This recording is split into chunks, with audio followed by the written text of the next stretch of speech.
kayong lahat na kasama sa fellowship na ito, sa YouTube, sa Facebook Live, at syempre po sa Zoom, at sa mga kapatid natin sa lugar ng Saiko, ang Saturday Group. Patuloy po natin maranasan ang malayang kilos ng kapangyarihan ng Diyos na magbibigay po ng himala sa araw na ito na kailangan ng ating buhay. Ang salita po ng Diyos na ating babahagi sa inyo at ating dalangin ay pagkaroon ng kaganapan sa ating buhay sa oras na ito ay mula po sa Ebanghelyo ng Panginoon sa sulat ni San Mateo, Kabanata 15, talata 21 hanggang 28. Matthew chapter 15, verse 21 to 28. Umalis doon si Jesus at nagpunta sa lupain malapit sa Tiro at Sidon. Lumapit sa kanya isang Kananeyang naninirahan doon at malakas na sinabi, Panginoon, anak ni David, mahagag po kayo sa akin. Ang anak kong babae ay inaalihan ng demonyo at masyadong pinahihirapan.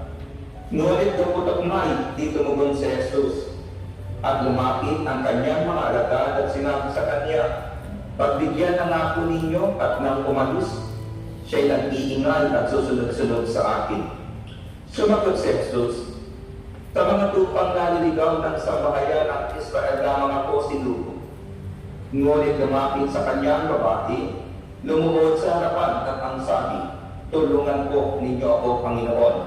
Sumagot si Jesus, hindi dapat kunin ang pagkain ng mga anak upang ihagi sa mga tuta. Tunay na po, Panginoon, dugo ng babae. Ngunit ang mga tutaman ay nagsisikain ng humong na lalaglag sa hapag ng kanilang Panginoon. Kaya sinabi sa kanya ni Jesus, napakalaki na iyong pananalig. Mangyayari ang hinihiling mo at noon di gumaling ang kanyang anak. Mga kapatid sa Panginoon, ang mabuting balita ng ating kaligtasan. Pinupuri ka namin, Panginoong Hesus. Pinupuri natin ang Panginoon. Ibigay natin ang panginoon na kalakpak sa iyo sa ating buhay. At kaya po ang kapatid sa presensya ng Diyos na buhay. At tayo po'y makinig ng mabuting balita ng salita ng Diyos ang ating pong bigwiin dalangin. Sabi ko sa inyo, ang ating tinunghayang ngayon ay magkaroon po ng kaganapan sa ating buhay. Ang ating tatalakayin ay the faith of Syrophoenician woman. Ang pananampalataya po ng babaeng taga Syrophoenicia, isang babaeng Canaanea. Na ibig sabihin, mga kapatid, sila po ang libig ng babaeng ito ay hindi kabilang sa libig ng Israel. Sila po ay Greek, mga kapatid. Kaya nang lumapit ang babaeng ito, ang sabi ng Panginoon na pinaparito para sa kabahayan ng Israel, at binanggit po ng Panginoon sa babaeng ito yung salitang tuta. Mamaya po babahagi ko sa inyo, bakit gano'n ang word na binitawan ng Panginoon sa babaeng ito. Pero kung titignan po niya sa dulo, mga kapatid, nakuha ng babae yung kanyang kahilingan.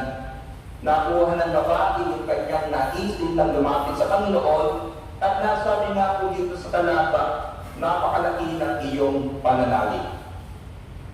Unang bagay na gusto ko pong sabihin sa inyo, mga kapatid, ano man ang sitwasyon na inyong dinaraan. Napakabigat man, katulad po ng sitwasyon ng babaeng ito, na ang kanyang anak na dalagita ay pinahihirapan, inaalihan ng demonyo. Sa isang nanay, mga kapatid, napakabigat ng ganung kalagayan. Kaya nga kayo nagsusumikap, mga ina ng tahanan, upang mabigyan ng magandang bukas ang inyong mga anak. At alam natin na sa pagmamahal po natin sa mga anak, ayaw natin nila po, sila po ay malapitan o madaputan. Maging ang kanilang pangangailangan sa buhay, minsan nagtitis tayo. Kahit mag-noodles ka, makapag-jollibee din ang anak mo, maligayang anak. Kapag makapagsuot ka ng sapatos na second hand, basta branded yung sa anak mo at tuwang-tuwa siya, maligaya puso mo na ay. Kapag maligaya yung ating mga anak, hindi po ang maligaya na nararamdaman ng ating puso. At in vice versa, kung ang anak mo naman ay naghihirap at nagdurusa, gawing sakit, pigati, ang nararamdaman ng iyong puso. Kaya minsan may nari na nagsasabi, Lord, kung maaari, sa akin na lang yung nararamdaman ng anak ko, yung kanyang kalungkutan, yung kanyang pigati, pasa mo sa akin, Panginoon. Yung lagnat na nararamdaman ng anak ko, ibigay mo na lang sa akin. Pero alam po ninyo, babaeng ito, hindi niya inaako yung sakit ng kanyang anak, sapagkat alam niya, may Jesus na pwede siyang lapitan na magpapagali at magpapalayat at aalis ng hirap na dinaanan ng kanyang anak. Ang gusto ko pong sabihin o ulitin ko, gaya ng babaeng ito, dumarang lang tayo sa isang sitwasyon na mahirap sa ating buhay. Huwag po kayong mawawala ng pag-asa. Huwag tayong mawawala ng pag-asa pag nilayan po natin ang pananampalataya ng babae ito. At ako po'y nakatitiyak habang tayo nakikinig, may pagpapalang idarating si El Shaddai sa ating mga buhay. Amen. Ikalawang bagay, mga kapatid, lagi natin isipin, may awa ang Diyos. May awa ang Diyos. Ano man ang sitwasyon na ating pinagdaraanan ngayon, isipin ninyo, God still is in control. Sa pagtitiis mo, sa paghihirap mo, sa ligayang mayroon ka, sa ganda ng buhay mo, God still is in control. Kung dumarang lang tayo sa pigati, katulad ng babaeng Syrophoenicia, ng babaeng Cananea, may awa ang Diyos. Kaya na po ang babaeng dito, mga kapatid, talagang lumapit sa Panginoon. Bagamat hindi sila kabilang sa layunin ng pagparinto ng Panginoon. At alam po ba ninyo, ang babaeng ito dumaan sa testing ang kanyang buhay pananampalataya. Ano po yung testing? Sabi dito sa ating binasa, lumapit yung babae sumigaw, mahabag po kayo sa akin, ang anak kong babae ay inaamihan ng demonyo at masyadong pinahihirapan. Ang unang testing na pinagdaanan po ng kanyang pananampalataya, ang sabi ng Matthew chapter 15 verse 23, ngunit dapat akmay di tumugon ang Panginoon. Ngunit dapat akmay di tumugon si Jesus. Wala po siyang narinig na tinig. Deadma lang ang Panginoon sa kanya. Minsan, dumarating po sa atin ang ganyang sitwasyon. Sa iyong dalangin, sa iyong paglapit, pakiramdam mo tahimik ang Diyos. Pakiramdam mo di tumutugon ang Panginoon. Pakiramdam mo di pinapansin ng Diyos ang hibig ng iyong puso sa Kanya. Pero ang gusto kong sabihin, huwag kang tumigil, mga kapatid. Kahit alimit ang iyong paligid at akala mo na walang nakikinig sa iyo, may Diyos na nakatunghay sa kalagayan ng ating buhay. Ikalawang testing po na kanyang pinagdaanan ay yung attitude ng mga disciples, ng ugali ng mga lingkod ng Panginoon na kasama niya ng oras na yon. Ano po ang ugali? Sabi dito, at lumapit ang kanyang mga alagad at sinabi sa kanya, pagbigyan na rapo ninyo at nang umalis, siya'y nag-iingay at susunod-sunod sa akin. Ano yung ugali, mga kapatid? Pagbigyan ninyo. Hindi para ma-answer prayer o maayos yung kanyang buhay, pagbigyan ninyo sapagkat ayaw na namin makita, marinig ang tinig ng babae, yan ang ingay niya. Minsan dumadaan din po tayo sa testing na ito. Tila tahimik ang Panginoon sa dalangin ko. Ang sabi mo, magpupunta ako ng fellowship, magpupunta ako ng prayer meeting. Pagdating mo doon sa gawain, ang unang sumalubong sa iyo, isang worker na si Mamon. Isang worker na wala man lamang kang ngiti-ngiti sa kanyang mga mukha. Anong sasabihin? Ano ba naman ugali ng mga manggagawang ito? Pero gusto kong sabihin, kahit anong nakita mong ugali ng worker sa pinuntahan mo, huwag kang tumigil. Wala sa mukha ng worker ang blessing na kailangan mo. Wala sa figura ng preacher ang biyayang kailangan mo. Nasa kamay ng makapangyarihang Diyos, kaya po, kahit dumaan sa testing ng babaeng dito sa attitude ng mga disciples, nagpatuloy siya. At ang ikatlong testing, mga kapatid, ay mismo yung salitang galing sa bibig ng Panginoon. Ano ang sabi ko dito? At tumukon si Jesus, sabi ng Panginoon, sa mga tupang naliligaw ng sambahayan ng Israel lamang ako sinuko. Yan po yung pinagdaanan, testing ng pananampalataya ng babae. Una yung silent ng Panginoon, ikalawa yung attitude ng mga disciples, at ang ikatlo mga kapatid, yung mismong word na kanyang nakapakinggan sa bibig ng Panginoon, pero hindi po tumigil ang babae. Hindi ito ang babae. Kaya sabi ko sa inyo ang mga sitwasyon, magpatuloy kayo. Huwag kayong mawawala ng pag-asa, may awa ng Diyos. Ano po ang sagot dito mga kapatid? Ngunit lumapit sa kanyang babae, lumuwad sa harapan at ang sabi, tulungan po ninyo ang Panginoon. Kung papansinin po ninyo, ilang beses na binanggit na babaeng Cananea ng Syrophoenician woman na ito yung salitang Panginoon. Ang babaeng ito ay Greek. Ang kinikilalang Panginoon ng Syrophoenicia o ng mga Cananea, walang iba kundi si Baal. Pero ang babaeng ito, lumapit sa Panginoon, in-acknowledge ang Panginoon, si Jesus ng kanyang buhay, at in-acknowledge niya na si Jesus lamang ang pwedeng umayos ng kanyang kalagayan at makatulog upang ang kanyang anak ay makalaya sa pagpapahirap ng demonyo. Alam po ng babae ito kung sino ang kanyang lalapitan. At gusto ko rin sabihin sa mga kapatid kong nakikinig ngayon, alam po ninyo kung sino ang inyong lalapitan. At hindi tayo nagkakamali ng Panginoon na lalapitan sapagkat nakalaan siyang pagpalain ng ating mga buhay. Ang sagot po dito ni Jesus ay ganito. Sumagot si Jesus, hindi dapat kunin ang pagkain ng mga anak upang ihagis sa mga tuta. Hindi dapat kunin ang pagkain ng mga anak upang ihagis sa mga tuta. Siguro mga kapatid, kung nagbabasa ka ng salita ng Diyos, malaking tanong sa iyo, bakit tinawag ng Panginoon na ang babaeng Syrophoenicia o ang babaeng Cananea ay tuta? Ito po ang historical background niya. Ang babae po ay Cananea, from the word Canaan. Nang ibig kong sabihin ng Canaan ay paki.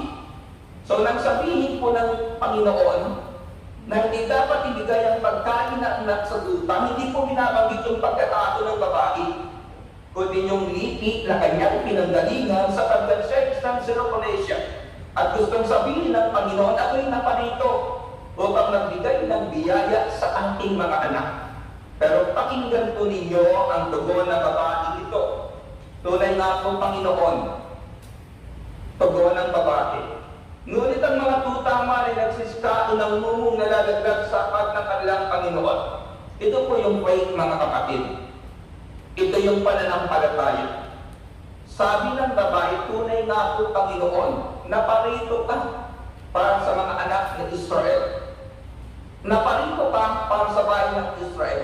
Hindi ko po binabahali ang layunin ng iyong pagparito. Humihingi lamang po ako ng konting habag, ng konting awa, ng konting pagtingin. Kahit mumong nalaglag, mga kapatid, ang sinabi ng babae ito sa kanyang kapuiyan, upang ang himalang kailangan ng ating buhay ay magkakaroon ng kaganapan. Nakuha niyo mga kapatid? Hindi kailangan baguhin ng Panginoon ang kanyang layunin. Pero kung lalapit tayo sa kanya mula sa ating puso, ano man ang ating sitwasyon, may himala po tayo maranapat sa ating. Ulitin ko po, napaka-importante nito. Ito po ang transition kung bakit nasabi ng Panginoon, napakalaki ng iyong pananalig. Ano ang sabi ng babae? Tunay nga po, Panginoon, tugon ng babae. Ngunit ang mga tutama na nagsisikain ng mumong nalalaglag sa pag ng kanilang Panginoon. Hindi ko po hinihingi na palingin ninyo ang layunin ng inyong pagparito. Ang aking hinihingi lamang, bigyan niyo ako ng konting pansin. Agisan niyo ako ng mumo.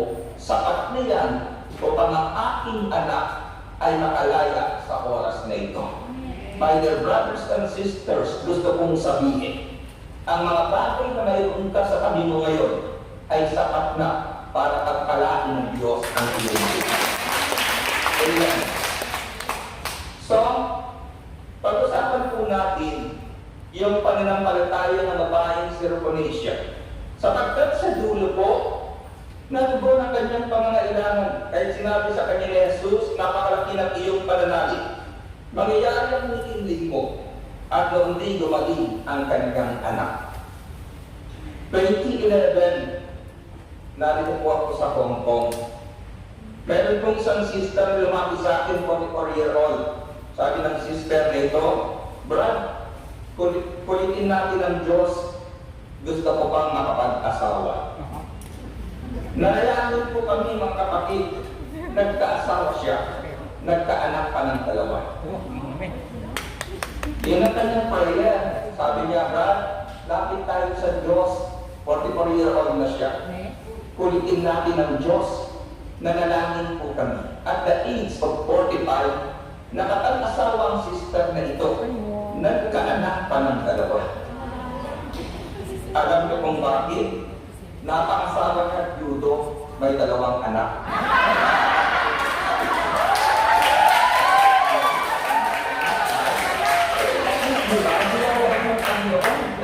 Hindi niya na kailangan masasayan pa magkaroon ng kamot sa kanyang tiyan para magkaroon ng anak.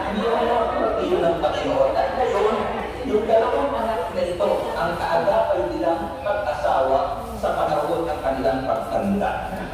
My dear, gusto kong sabihin, may naalahan po sa akin ang Diyos. Ngayon, usapan po natin yung pananampalataya ng babae. Ulitin ko po, ang topic ko ay the faith of Syrophoenician women. Ano po yung content ng pananampalataya ng babae nito? Ang faith, mga kapatid, ay F-A-I-T-S. Ang unang content ay ganito. Mga kapatid, forwarding all issues to heaven.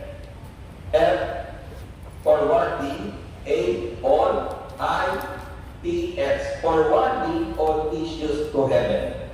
Ang lahat ng issue ng buhay mo, ipasa mo sa langit. Ang Diyos na kinikilala po ng isang babaeng Cananea Syrophoenicia sa kanilang lahi, mga kapatid, ay si Baal. Pero sa gospel na ating tinunghayan, ilang beses pong binanggit ng babaeng ito ang salita ng Panginoon. Kundi ako nagkakamali 3 beses at kinikilala po niya. Sapagkat ng panahon iyon, mga kapatid, kapag pinag-usapan ko ang exorcism tungkol sa demonyo, ang makapagbibigay lang na ang kalayaan niyan ay kapangyarihang galing sa langit. Kapag pinag-usapan ng exorcism, pagpapalaya, ano po ang issue na babae ito? Ang aking anak ay inaalihan ng demonyo at pinahihirapan. At alam po ng babaeng Syrophoenicia, hindi kaya itong gamutin mahal. Nakikilala ng Diyos ng kanilang lahi, kaya lumapit siya sa Panginoon. At ang kanyang issue ng kapatid, pagalingin ng Panginoon, kaya ang tawag niya Panginoon, anak ni David. Ang issue ng kanyang buhay ay ipinasa ng babae ito sa langit. Yan po ang content una ng kanyang faith. F-A-I-T-S pala. Forwarding all issues to heaven. Minsan, may mag-asawang bulat na interview sa atin sa radio station. Sabi ng anchor sa mag-asawang bulat, ganito, mag-asawa kayong bulat, paano kayo nabubuhay? Ang sumagot po yung babae. Sabi ng babae, simple lang. Alam ng Diyos na bulat kami sinilang sa mundong ito. Kaya hintulutan ng Diyos na bulat kami lumabas sa mundong ito, kaya problema na ng Diyos kung paano kami paakay. Amen.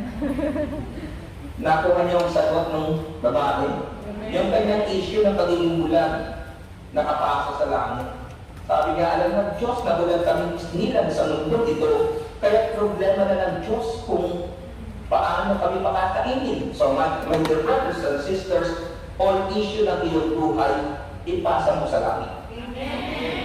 Marami sa atin ang issue ng buhay nakapost sa Facebook. Kaya na nangyayari, yung iba nagbibigay sa atin ng lumbay.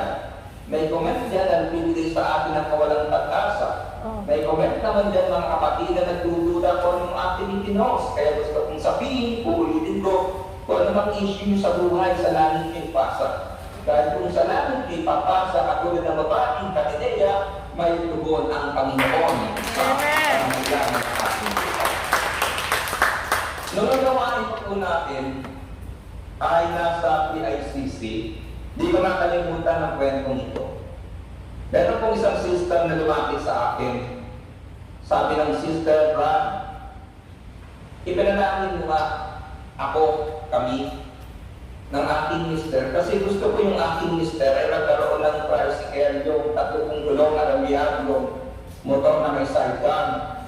Kasi yung aking asawa, siman siya, kaya nang may edad na, ayoko nang sumakay ng barko, kaya hindi kami ng tricycle upang magamit sa pang-araw-araw nating pagbuhay. Alam po ninyo, habang maghahawak kami ng kamay, ito ang aking prayer, Lord, ipagkaloob mo sa sasakyan hinihiti ng ating mga kapatid na ito. After 6 months po ng aming prayer, nakita kami sa San Pedro, Laguna.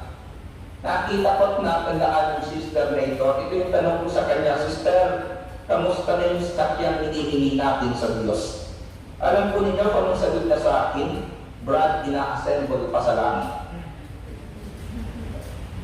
Napakinggan ninyo?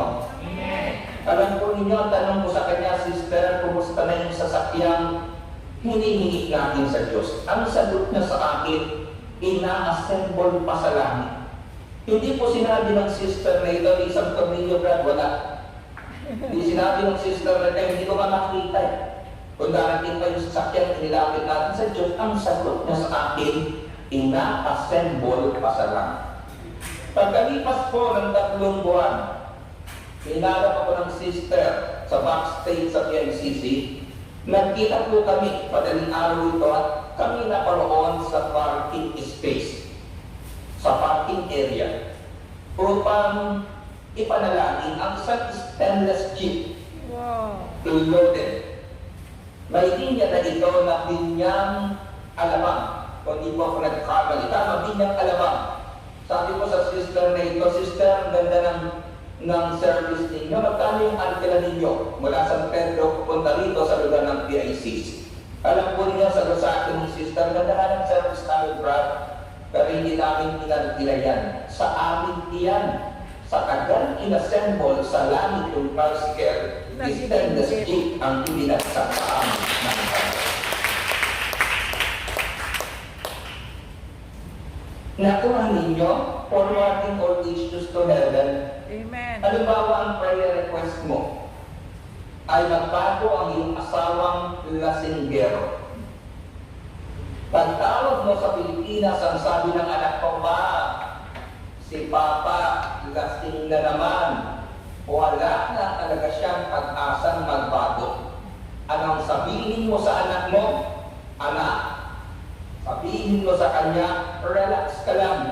Inaayos na sa langit ang ama ninyo. Amen. Amen. Tuloy mo yung wallet mo. Patungan mo ng kamay.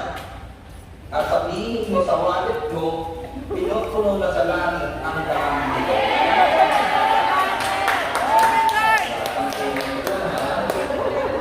Iwatong mo yung kamay sa mahangin ng katawan mo na alam mo ng kagalingan ng kalakasan. At sabihin mo, sa bahaging iyan, mula sa langit, pinagagaling ka na. Mula sa langit, pinagagaling ka na. Amen? Forwarding all issues to heaven. Lahat ng issue ng buhay mo, ipasa mo sa langit. Dahil ang magkaling sa langit, inassemble ang biyayang kailangan mo, makikita mo kung gaano kabuti ang Panginoon sa iyo. Amen. Secular year, content ng faith, ng gawain ka, for anything impossible, trust Him. F-A-I-T-X, or anything impossible, trust Him. Mga bagay na sinasabi ng tao na imposible, mga bagay na mahirap maintindihan, ipagkatiwala mo sa Diyos. Dahil sinasabi ng salita ng Diyos, with God, nothing is impossible. Amen. Balikan po natin yung babaeng Cananea. Daming testing na kanyang pinagdaanan. Ang daming hindrance, mga kapatid, na kanyang pinagdaanan. Yung lipi na kanyang pinanggalingan, yun po'y sa labal. Sa isang sitwasyon, kanyang gagawin ang oras na yun. Tila imposible na bigyan pansin ako ng Panginoon. Tila imposible bigyan ako ng sulyap ng Jesus na ito sapagkat ako isang Cananea. Ako isang Syrophoenicia sapagkat alam ko na parito si Jesus para sa kanyang bayan, sa mga anak ni Israel. So, balik man kapatid, for anything impossible trust me, magtiwala tayo sa Diyos. Ang bagay na hindi magagawa ng tao sa ating buhay, magagawa ng Panginoon. Kaya ang content ng babae ito, walang mahirap sa Diyos. Amen? 32 years na po ako sa gawain ito. Ito madalas kong sabihin sa mga taong kausap ko kaharap, sa mga taong nag-share ako ng Word of God. Ang aking ibinabahagi sa inyo ay hindi lamang aming natutunan, aking natutunan o aking pinagnilayan. Ang aking ibinabahagi sa inyo ay aking karanasan ng buhay. For almost 32 years, kaya kong patunayan sa inyo mga kapatid, wala akong naglingkod sa Diyos na kanyang pinabayaan. Wala akong naglingkod sa Diyos na kanyang pinabayaan. At wala ko akong nakita na dumalo sa gawain ito na hindi nila naranasan na walang imposible sa Diyos na kanyang nilala. Thirdly, mga kapatid, ito yung content ng faith, ng pananampalataya ng babaeng Syrophoenicia. Una, sabi ko sa inyo, forwarding all issues to heaven. Secondly, for anything impossible, trust Him. Third, mga kapatid, fully anticipating it to happen. Fully anticipating it to happen. Asahan nating lubos na mangyayari ito. Asahan nating lubos na mangyayari ito. Marami po tayong kahilingan sa Panginoon. Maraming dahilan kung bakit kailangan natin gumalaw sa gawain ng Panginoon. Bakit kailangan mong sumulat ng prayer request. Subalit mga kapatid, sinasabi ko ng Biblia, without faith, it is impossible to please God. Sabi ng Hebrews chapter 11 verse 6, without faith, it is impossible to please God. Kung wala po tayong pananampalataya, mahirap po na ang ating panalangin ay makarating sa atin at tugunin ng Panginoon. Kaya nga, kung tayo lalapit sa Panginoon, fully anticipating it to happen. Asahan natin yung boss na mangyayari ito. Tingnan po ninyo kung ano ang ginawa ng babaeng Cananea. Una mga kapatid, yung kanyang persistence leads to success. Yung kanyang eagerness, naghatid sa kanya ng tagumpay. A faith that won't give up. Kapag may katwiran, pananampalatayang pinag-uusapan, ipaglaban mo. Ipaglaban. Narinig ko po yung isang sister kanina, pag-usap niya yung kanyang amo na ayaw siyang payagan. Pero sinabi niya yung design ng kanyang puso Yung kanyang pananampalataya, ang sabi niya, lumalabas naman tayo araw-araw na tayo nabibigyan ng proteksyon ng Diyos na aking pinupuntahan at sinasamba. Ganun po ang gusto niyang sabihin kasi ang sabi ng ating kapatid, wala namang nangyayari sa atin Yung lumalabas tayo araw-araw para sa ating hanap buhay, na binibigyan tayo ng proteksyon ng Panginoon, yung oras pa kaya ng paglabas natin para sa kanyang gawain at pasalamat tayo, ang hindi tayo ingatan na makapangyarihang kamay ni Panginoon. Sabi ng isang programa sa telebisyon o sa atin, kapag may katwiran, ipaglaban mo. Gusto kong sabihin mga kapatid, kung alam mo pananampalataya ito, biyayang kailangan mo, tindigan mo, panghawakan mo, kaya ngayong ikatlo, fully anticipating it to happen. Asahan pangyayari ito. At ano po ang nangyari? Puntahan natin ang dulo ng ating binasa dito po sa mabuting balita. Sabi dito mga kapatid, kaya sinabi sa kanya ni Jesus, napakalaki ng iyong pananalig, mangyayari ang hindi po at noon din tumaling ang kanyang anak. Finally, my dear, ika-apat na content ng pananampalataya ng babaeng Syrophoenicia. Finding answer in the heart. Finding answers in the heart. Hanapin natin sa puso ang katugunan. Yan po ang katiyakan nila. Balikan natin kung nakikinig po tayo. Ang sabi po dito mga kapatid sa dulo, mangyayari ang ninihiling mo. Nung sabihin po ito ng Panginoon, hindi na ipag-alit yung babae. Hindi na nagsalita yung babae. Ano ang sinabi po ng pagkakasulat sa dulo? At noon din dumating ang kanyang anak. Kailan po gumaling? Noong oras na yun. Mga kapatid, kung anong oras natin kailangan, may Diyos na laang tumugon ng mga bagay na kailangan ng ating buhay. Sa nagsisimulayan, ang answer sa ating mga puso. Sa puso. Kaya nga po ito ang ating madalas na introduction. Lalo na po bago ako mag-praise, Lord, yung gospel na aming tutunghayan ngayon, magkaroon ng kapangyarihan sa buhay ng ating mga kapatid na nakikinig. Amen. Minsan, automatic na yan bilang tao. Naaalok po kayo sa aming mga kwento. Nasisiyahan ang inyong mga puso sa mga experience o doon po sa tinatawag namin sense of humor, mga kapatid. Ang isang dahilan to bakit kami naghahatid ng ganitong mga kwento para lamang pupawin ang inyong puso at kalooban na sundan yung pangangaral ng salita ng Diyos. Nakukuha ninyo?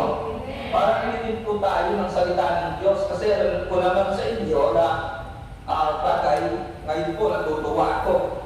Kasi mayroong isang sister na nag-message sa akin, sabi niya, Brad, parang nag-zoom ako kahit hindi ako naka-open ng video. Nasa bulsa ko yung aking cellphone, pero nakikinig ako. Natatawa ako, lumalakas ako, tumatag yung aking pananampalataya. Kaya lang minsan, sabi niya, napapatingin sa akin yung aking amo. Baka sabihin ng amo ko na lumuluwag na yung tornilyo ko. Sabi ko sa kanya, sister, pwede naman tumawa, pero masyado palakas, di ba? Kasi yung ligaya, nagsisimula yan sa puso. Amen. Naiintindihan nito ako? Amen. Yung kalungkutan wala sa lugar yan. Yung kalungkutan wala sa sitwasyon yan. Ang kalungkutan nasa puso. Kahit gaano kasarap ang pagkain sa mapagkainan mo, kung malungkot ang puso mo, hindi mo ma-appreciate ang biyayang iyan. Pero kahit talbos ng kamote ang kinakain mo, masaya yung puso mo, pwede mong sabihin sa harapan ng Panginoon, this is the time that the Lord has made. Ano? Yung ikaapat, finding answers in the heart. Hanapin po natin mula sa puso natin ang katugunan. At kapag hinanap natin mga kapatid, makikita ng ating mga mata ang kaganapan. Ulitin ko, dahan-dahan. Gusto kong mailagay ito sa inyong puso. Dahil sabi ko nga sa inyo, wala po sa sitwasyon, mga kapatid, ang lungkot at saya ng buhay nasa puso ng tao. Alam ninyo, nakarating na din po ako sa Japan, nakarating ako sa Australia, nakarating din po ako sa South Korea. Sa Japan, nung naroon ako, ang isang pinakamalaking intindihin ng lipunan kanilang pinalalagyan kung paano po mababawasan ang mga Hapon na nagpapakamatay taon-taon. Sa Japan ay lugar po na Aokigahara. Ang lugar na ito ang tawag po ay suicide forest. Nagpupunta rito yung mga locals o maging international para magpakamatay sa lugar na ito. Samantalang napakayamang bansa ang Japan kung itukumpara sa Pilipinas. At ang doktrina ng mga kapatid, marami tayong mga mahal sa buhay na nasa Pilipinas na pinagighawa nang sila'y makarating sa Japan. Noong unang panahon, kapag may dumating na hapon, anong sinasabi ni Lola? May mga hapon, ako magkano kayo? Ngayon, baliktad na. May mga hapon, mga ako lumabas kayong lahat. Kasi alam natin gagamitin ng Lord ito. Pero kahit gaano maginhawa ang bansa, mga kapatid, ang problema nila, marami kong nagpapakamatay.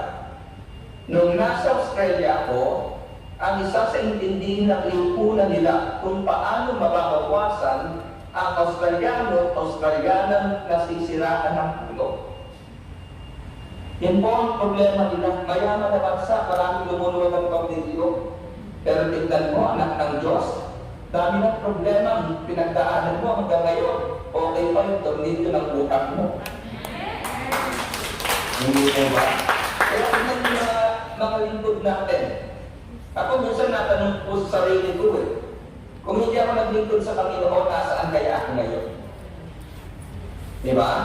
Minsan nagpinapagbininay ko, ipapasok ang New Year. Kung hindi ako naglingkod sa Lord, nasaan kaya ako ngayon?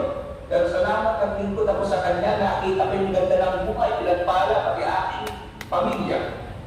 Kayo mga workers ng Saturday Group, kung hindi kayo naglingkod sa Panginoon, nasaan kaya kayo ngayon?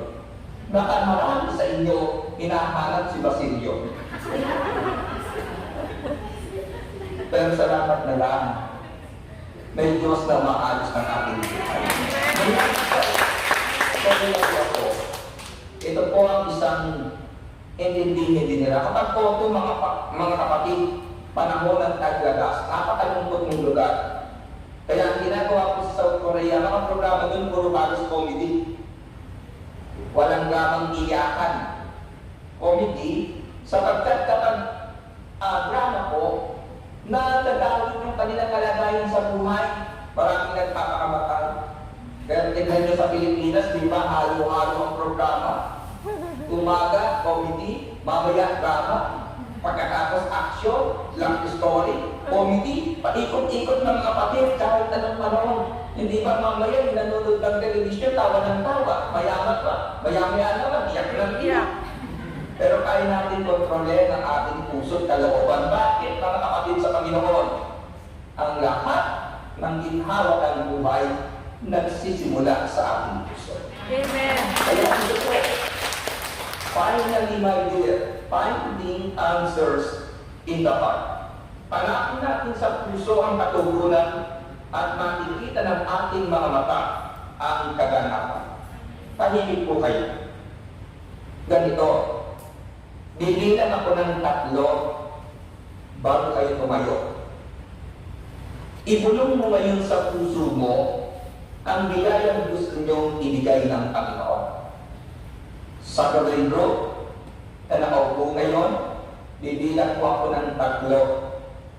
Ibulong mo sa puso mo ang biyayang gusto mong ibigay ng Panginoon bago ka tumayo. Handa na kayo? 1, 2, 3.